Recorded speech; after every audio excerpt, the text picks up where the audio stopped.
kita tuh ketika ngelakuin sesuatu, kita happy apa enggak sih? Karena yang paling penting kita ngelakuin segala sesuatu tuh harus happy.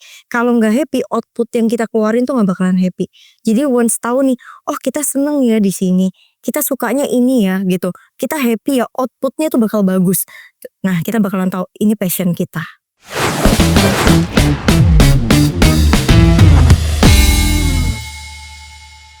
Hai Yoters, kembali lagi di Muda Sukses Podcast. Kali ini kita sudah kedatangan narasumber kita, yaitu Kak Marsha Ruth. Hai. Oke, Yoters, Kak Marsha Ruth ini merupakan Community and Event Manager dari Kopi Jago, gitu ya. Oke, Kak Marsha atau Kak Sasha panggilannya Kak? Nama aku Arsya, tapi aku bisa dipanggil Sasha juga biasanya. Kalau gitu aku panggil Kak Sasha. Gak apa-apa ya? Boleh. Oke, Kak Sasha, sebenarnya kalau untuk Community and Event Manager itu tugasnya tuh seperti apa sih Kak?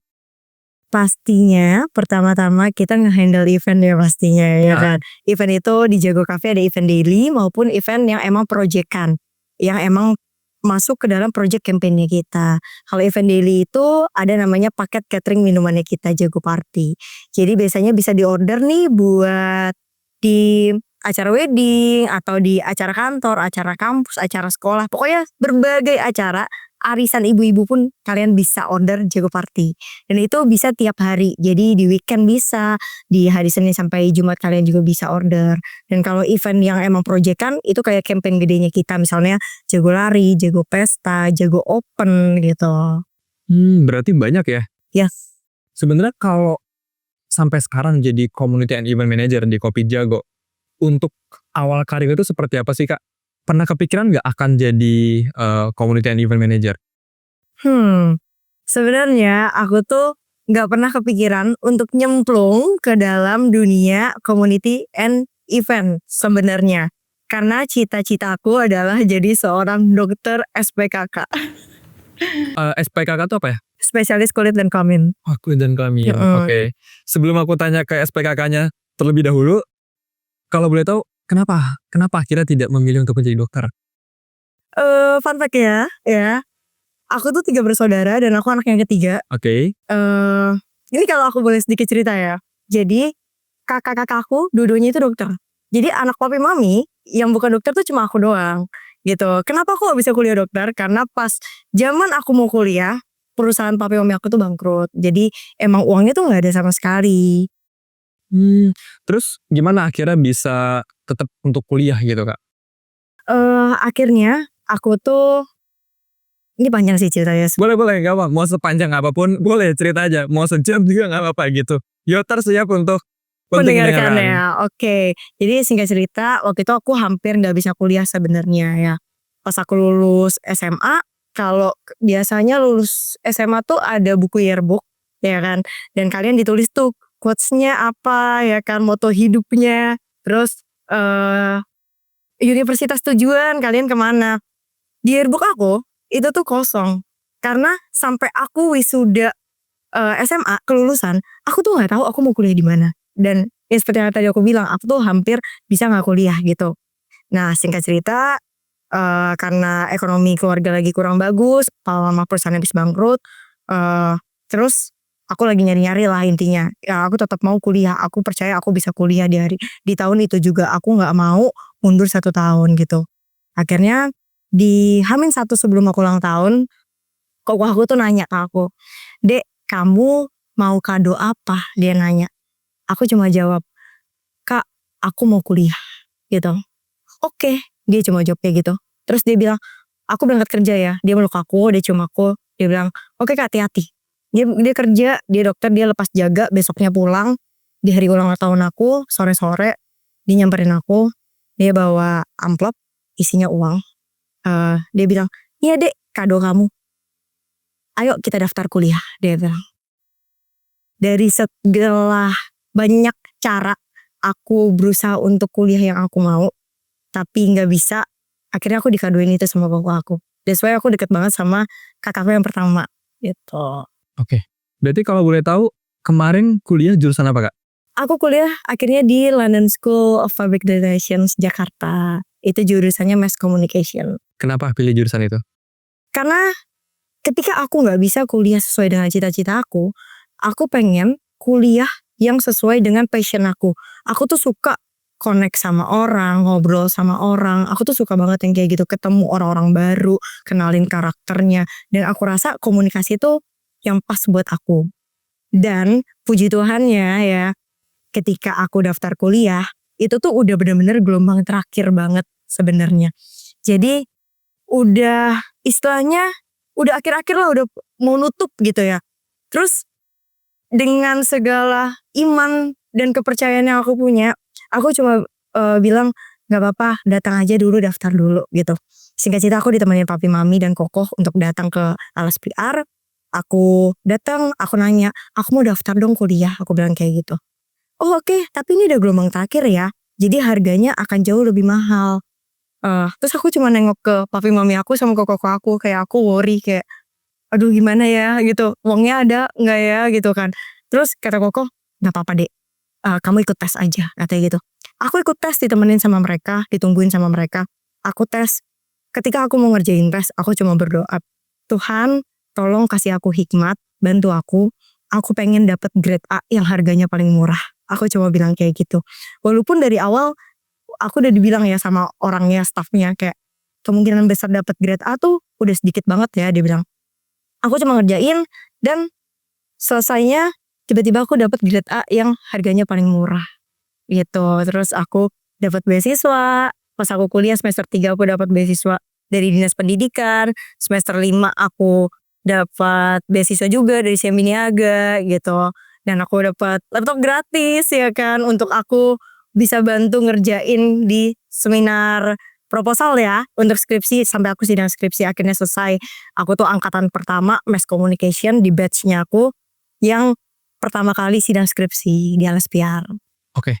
Nah, tadi kan Kak Sasha sendiri udah ceritain ya kalau misalnya passion-nya tuh di komunikasi, terus juga koneksi sama orang-orang gitu ya. Nah, mungkin ada nggak sih tips untuk T-Oters gitu ya? Gimana sih caranya biar kita tuh tahu untuk menemukan passion kita tuh ke arah mana sih gitu? Sebenarnya kita harus kenal sama diri kita sendiri dulu ya. Kita harus tahu kita tuh sukanya apa, habitnya kita ngapain sih. Terus dan yang paling penting ya, kita tuh ketika ngelakuin sesuatu, kita happy apa enggak sih? Karena yang paling penting kita ngelakuin segala sesuatu tuh harus happy. Kalau nggak happy, output yang kita keluarin tuh nggak bakalan happy. Jadi once tahu nih, oh kita seneng ya di sini, kita sukanya ini ya gitu, kita happy ya, outputnya tuh bakal bagus. Nah kita bakalan tahu ini passion kita. Oke. Nah, kalau boleh tahu tadi kan Kak Sasha udah dapat 2 beasiswa ya selama kuliah gitu ya. Ada nggak sih tips and triknya gimana sih caranya biar kita bisa dapat beasiswa? Jujur ya, Heeh. aku pun nggak tahu tiba-tiba kalau aku dapat beasiswa itu. Terus gimana ceritanya? Jadi aku dipanggil sama dekan aku. Oke. Aku kira, aduh, ini aku buat salah apa ya? Aku dipanggil dekan aku gitu kan. Mana dekan ini tuh kayak terkenalnya ya killer gitu loh ya pada zamannya gitu kan. Kayak, aduh aku takut nih kenapa ya? Aku masuk dia ngetok gitu. Siang Pak, ada apa ya Pak saya dipanggil ke sini? Ayo kamu duduk, dia bilang. Selamat ya kamu dapat beasiswa. Terus aku kayak shock gitu pas keluar kayak, kayaknya gue gak ngapa-ngapain deh, kok gue dapat beasiswa ya. Terus akhirnya dijelasin sama dia, ya karena dari nilai kamu cukup baik, akademis maupun non akademis. Karena kebetulan aku cukup aktif kan kayak di kegiatan mahasiswa. Waktu itu aku masuk ke student league-nya, aku jadi vice president LSPG gitu. LSPG itu kayak London School Prayer Group-nya gitu, untuk yang Kristen-Kristen. Oke, berarti kuncinya adalah selain bagus di akademik juga non akademik ya Kak Sasha ya. Nah, berarti kalau untuk awal karir pertamanya apa setelah lulus kuliah? Setelah lulus kuliah ya, Hmm. waktu sidang proposal, aku tuh sebenarnya udah kerja. Udah kerja? Yes, Full time atau atau gimana? part time sih sebenarnya, tapi aku ngelanjutin pas sidang skripsi udah selesai, aku lanjutin sempat kerja di situ. Aku kerja di ini, PT Gilang Agung Persada. Jam tangan G-Shock kalau kamu tahu. Oke. Yes, aku kerja di situ. Itu aku jadi sales eksekutif. Jadi aku ke pasar-pasar, ke toko-toko jam, sampai yang ke pelosok-pelosok itu aku datengin satu-satu. Panasnya udah pernah ngerasain, capeknya kayak gimana, ditolak orang kayak gimana. Itu tuh udah aku rasain dari pas aku sidang proposal gitu. Sampai akhirnya aku jalanin dulu kerjaan itu sampai aku lulus kuliah ya kan, 3 bulanan deh kalau nggak salah ya. Jadi kurang lebih 6 bulan atau 7 bulan aku kerja di sana. Ya, dan ternyata happy ya kerja di situ, tapi aku rasa aku mungkin harus pindah ya karena untuk next levelnya gitu. Terus aku pindah ke Garuda Metalindo. Itu perusahaan otomotif. Aku jadi purchasing di sana. Oh, beda-beda berarti. Iya, Dari beda. sales, terus purchasing, sampai sekarang jadi creative and event manager. Itu kenapa bisa beda-beda gitu? Apakah karena memang melihat peluangnya? Maksudnya dalam artian kayak selama gue bisa bisa ngejalanin ya udah gue terabas aja nih, atau mungkin ada alasan tertentu nih Kak? Selama emang aku bisa jalanin, ya aku akan jalanin sih karena aku suka challenge ya. Oke. Jadi pas aku keterima tuh jadi purchasing gitu ya, kayak aduh kok kayaknya bukan aku banget ya, ini bisa nggak ya gitu. Tapi aku suka tantangan, balik lagi yang kayak aku bilang ya, oke gue terabas aja gue coba. Akhirnya aku 2 tahun aku kerja di Garuda Metalindo itu jadi purchasing. Oke, berarti cukup lama juga ya. 2 tahun tuh cukup lama loh Kak. Yes, cukup lama sampai ngerjain program-program project kayak CRC gitu-gitu aku juga ngerjain sih. Oke, kalau boleh tahu nih dari Kak Sel sendiri, punya hobi nggak? Oh punya dong, Hobinya. olahraga. Olahraganya apa? Aku suka main padel, aku suka nge-gym, aku suka lari, aku suka ikut race. Oke, itu 3 hobi yang menurutku cukup berat ya, terutama olahraga ya. Gimana cara bagi waktunya? Bagi waktunya ya, Hmm. kalau lari sama nge-gym itu biasanya tuh pulang kerja sih. Jadi kan kerja aku kan hybrid ya, 2 hari ke kantor, 3 hari WFH. Nah kalau abis WFH ya aku kadang-kadang aku rolling antara nge-gym atau aku lari gitu. Tapi kalau yang main padel itu ya rolling juga sih sebenarnya ya. Tapi mostly kalau weekend tuh udah pasti main padel gitu. Oke, berarti mau ada jadwalnya ya. Nah, kalau di posisi sebagai community and event, kira-kira tantangan terbesarnya apa sih Kak? Tantangan terbesar ya. Tantangan terbesar itu ketika kita brainstorming sih. Ketika kita brainstorming mau create the idea-nya. Kadang-kadang kan pasti kita ngajakin tim kita untuk diskusi ya kan. Ada banyak nih maunya A, maunya B, maunya C gitu. Gimana caranya kita dengerin semua idea dari orang-orang tapi kita bungkus jadi suatu event yang pastinya eventnya itu harus connecting the emotionalnya Sobat Jago. Oke, berarti kalau untuk sebutan untuk penyuka kopi jago adalah Sobat Jago. Yes, Gitu ya. Sobat Jago. Oke. Nah, gimana caranya biar biar kita tuh selalu punya edition-edition yang menarik gitu? Kita tuh punya strategi ya yang paling penting. Pertama yang tadi aku bilang, ketika kita buat event ya, itu tuh bukan cuma sekedar crowd atau dekor, tapi kita tuh mengutamakan koneksi emosional itu. Terutama sama community-nya kita. Dan kita pengen engage banget sama community-nya kita. Karena menurut Jago, komunitas itu bukan pelengkap, tapi inti dari brandnya. Kenapa sih? Ketika kita deket sama komunitas, kita tuh bisa ngasih bener-bener brand experience langsung ke mereka. Kita ngedengerin mereka, mereka merasa dilibatkan, sehingga mereka tuh ngerasa, oh ini belong banget ya sama kita ya. Mereka tuh jadi sense of belonging-nya tuh tinggi banget. Itu dia. Jadi ketika kita create event, kita bakalan research dulu, kita cari tahu dulu community kita libatin mereka gitu biar makin deket sama mereka makin ngerasa didengar gitu kan. Kita pasti kalau ngobrol sama orang pun seneng kan untuk didengar, dalam hubungan aja kita seneng kan untuk didengar kan, komunikasi ya kan. Terus yang kedua itu konsisten sih menurut aku. Kita harus konsisten. Konsistennya itu dalam arti ketika kita udah dengerin Sobat Jago, dengerin komunitas kita gitu ya, ngajak mereka, kita harus konsisten untuk terus-terusan ngajak mereka. Supaya apa? Mereka makin dekat sama brand kita, mereka jadi brand journey-nya kita, seperti yang tadi aku bilang, dan juga mereka itu makin punya top of mind-nya ketika minum kopi, ya kopi Jago. Nah, berarti sebenarnya kalau untuk ideation-nya Kopi Jago gitu ya untuk berjualan keliling itu dari mana sih? Karena kan mungkin dulu ya sebelum ada Kopi Jago dan lainnya gitu ya, kita kan kenalnya Starling gitu ya. Bahkan sekarang malah aku jarang lihat Starling gitu. Justru malah lebih banyak kalau di daerah Kemang sini ya, Kopi Jago gitu.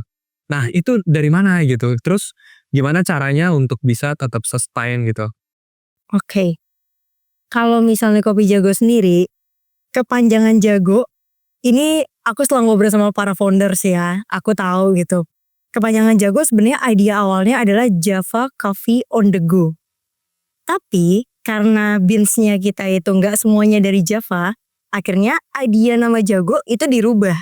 Idea nama Jago itu intinya kita pengen jadi yang paling jago, yang paling top, nomor 1 di kopi keliling ini. Karena kan Jago Coffee adalah first pionir untuk kopi keliling, ya kan? Terus kita juga nyebut nama baristanya kita yang keliling itu jagoan. Supaya setiap orang yang beli Jago, misalnya di abang siapa gitu, abang Rizky misalnya namanya, dia udah kenal dan dia udah inget, udah deket sama dia. Oh, aku pengen beli kopi Jago di jagoan yang namanya Rizky. Nah, kita tuh pengen nge-create, nge-highlight itu. Kira-kira untuk pencapaian terbesar selain dari tadi ya, bisa kuliah, terus dapat beasiswa, ada nggak sih hal yang lain? Misalnya mungkin dari sisi pekerjaan atau mungkin di luar itu? Kalau kita tarik mundur ya ke belakang, pencapaiannya apa aja, milestone-nya apa aja, itu jujur banyak banget menurut aku. Terutama pas aku kerja di Jago Coffee. Aku masuk itu bener-bener dari pas karyawannya masih sedikit banget ya. Aku tuh karyawan ke-20-an, seperti yang tadi aku udah info ke kamu pas awal. Itu tuh aku bener-bener dari nol ngerjain Jago Party yang paket catering minuman. Dari bener-bener manual, cuma pakai WhatsApp ya, bahkan ke WhatsApp pribadi aku. Terus juga nge-assign ke baristanya manual banget. Terus akhirnya sampai sekarang aku nge-build system sama tim tech ya, itu bisa automate semuanya dari aplikasi Jago. Menurut aku itu adalah salah satu milestone yang udah aku capai sama tim di Jago Coffee. Itu yang pertama. Terus yang kedua, event-event collaboration yang udah kita lakuin, Jago Lari waktu itu sempat ngerjain sama MasterChef Indonesia, terus juga ngerjain Jago Piknik Matcha sama Masya Juan, sama Bang Dipa Barus, Jago Pesta kita bikin nge-DJ di atas kart.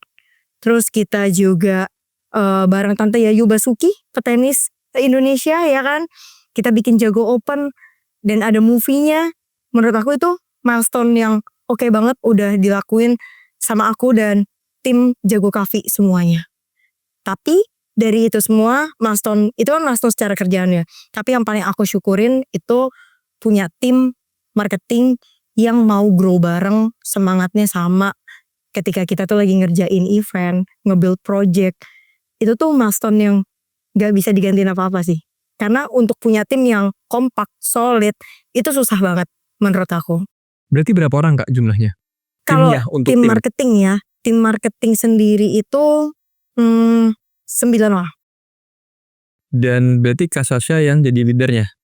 Kalau untuk event-event, Oke. ya, tapi kita ada head of marketing sendiri gitu. Cuma kalau untuk setiap project event, itu pasti selalu aku untuk jadi project lead-nya. Oke. Nah, gimana caranya bisa bangun kerjasama gitu ya dengan 9 orang ini gitu? Berarti ini semua 9 orang ada di tim marketing ya Kak? Atau Iya, beda-beda? tim marketing semuanya. Cuma emang divisinya beda, kayak ada tim sosmed, tim kreatif, tim event gitu. Nah, gimana tuh kalau misalnya lagi ngejalanin satu event terus untuk untuk nge-list lah 9 orang ini. Gimana? Ada nggak cara tertentu dari Kak Sasha? Untuk nge-list ya job desk-nya mereka apapun itu.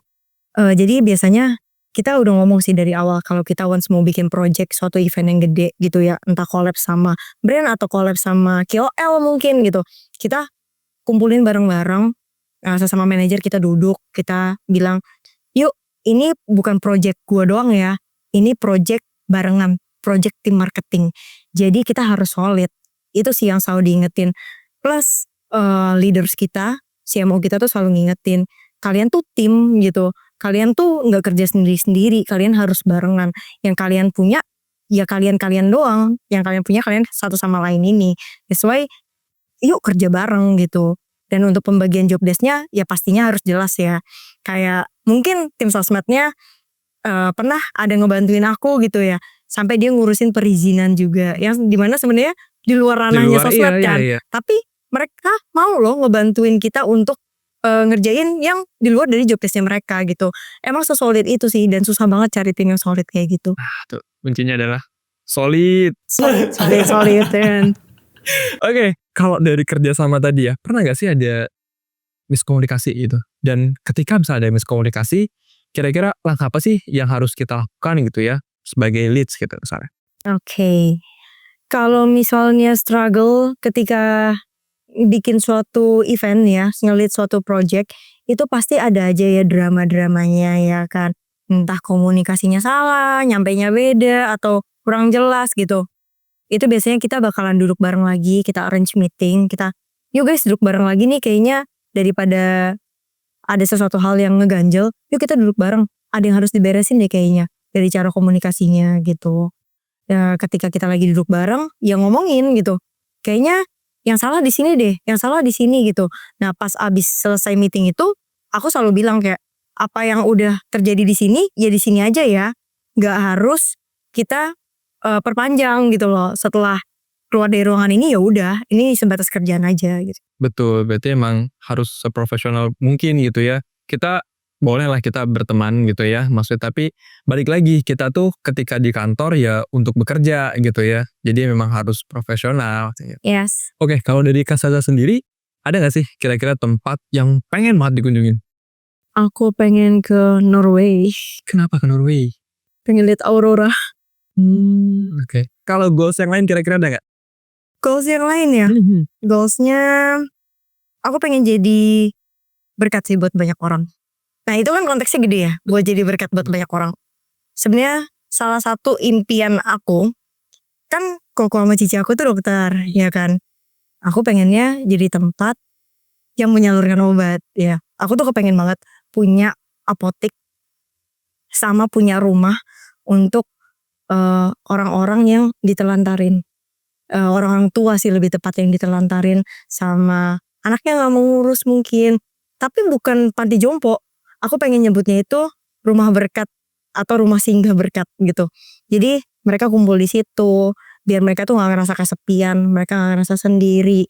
Aku pengen mereka tuh untuk menikmati masa tuanya itu bahagia, bisa kumpul, dapat saudara yang baru gitu. Dan pasti kan mostly kalau udah pada tua rentan untuk sakit ya. Aku pengen banget one day ya, impian aku semoga Tuhan merealisasikan ini gitu ya. Aku pengen banget aku punya apotek yang dimana aku bisa kasih obat gratis buat orang-orang yang gak bisa nembus obat sih. Aku pengen banget punya itu. Wow, mulia banget berarti ya. Aku pengen banget itu. Tapi pasti akan banyak gitu ya tantangannya ya Kak ya. Karena kan tadi semakin semakin besar apa yang pengen kita capai pasti akan semakin besar juga kan. Ya. Hambatan dan juga tantangan yang perlu kita lalui. Yep. Nah, oke. Mungkin kalau ini pertanyaan terakhir kali ya. Dari Kak Sasha, ada nggak kira-kira mungkin untuk saran gitu ya bagi yoters yang mendengarkan podcast kita pada hari ini gitu ya, untuk entah dalam berkarir atau mungkin untuk tadi ya seperti menjadi bermanfaat dan sebagainya gitu, ada nggak kira-kira Pesan ya. pesan? Kalau pesan buat yoters dari aku, generasi sekarang itu tuh punya privilege yang besar banget. Privilege yang besar bangetnya apa sih? Privilege yang besar bangetnya itu generasi sekarang mau akses apapun itu tuh cepet. Mau belajar cepet, gampang beradaptasi, gampang berubah arah ya kan. Mungkin ada ya mentalnya juga gampang berubah ya kan. Misalnya baru diomelin dikit udah langsung gak kuat deh gitu ya kan. Tapi hal yang cepat itu, privilege itu ya, ada beberapa orang yang menggunakan kesempatan cepat itu untuk jadi yang lebih baik gitu. Tapi ada orang yang karena semuanya aksesnya cepat, itu tuh mereka lupa sama nikmatin proses. Padahal menurut aku yang paling penting untuk kita capai ke finish strong ya, itu prosesnya. Sama kayak halnya pas kita itu lagi lari ikut race maraton misalnya, atau 10 km aja deh.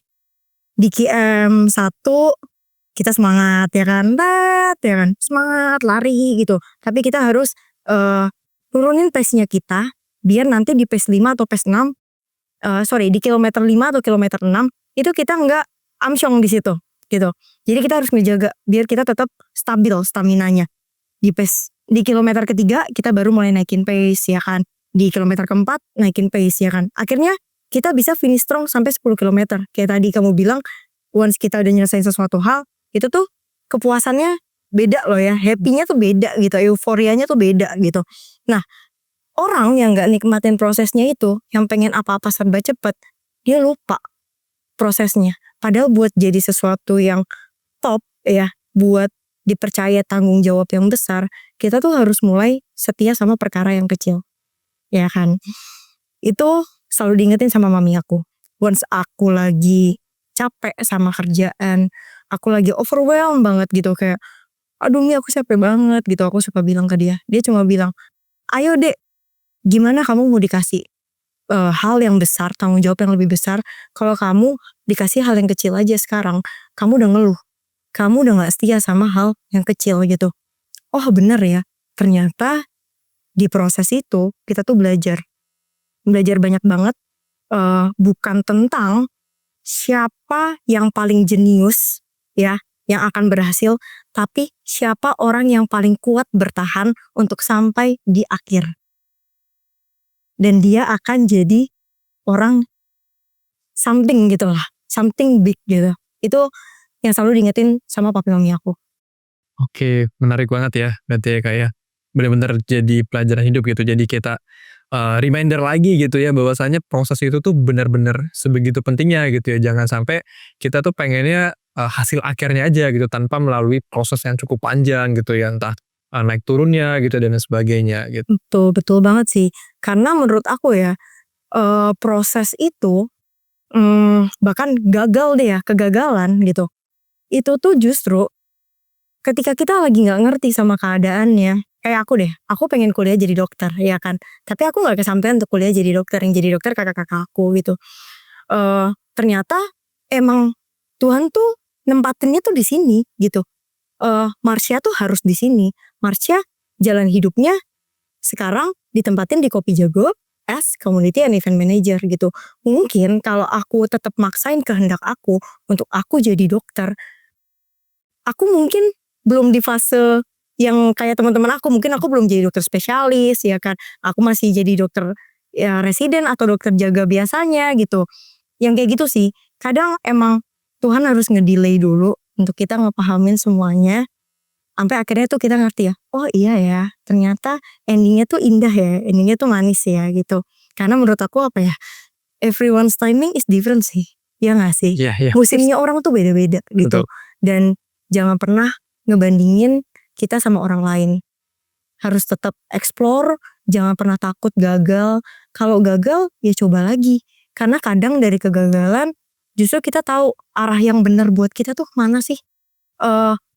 Endingnya kita tuh harus jadi apa sih. Kadang-kadang tuh kita harus tahu itu dulu. Itu sih kalau menurut aku. Oke, sangat menarik gitu ya. Kita tadi ngobrol dari awal karir, terus sempat bercanda-bercanda, sampai banyak hal-hal yang bisa kita pelajari gitu ya dari Kak Sasha. Oke, terima kasih Kak Sasha sudah bersedia hadir gitu ya untuk di podcast kita pada hari ini. Dan Yoters juga bisa mendengarkan podcast kita di YouTube dan juga Spotify Young on Top. Thank you.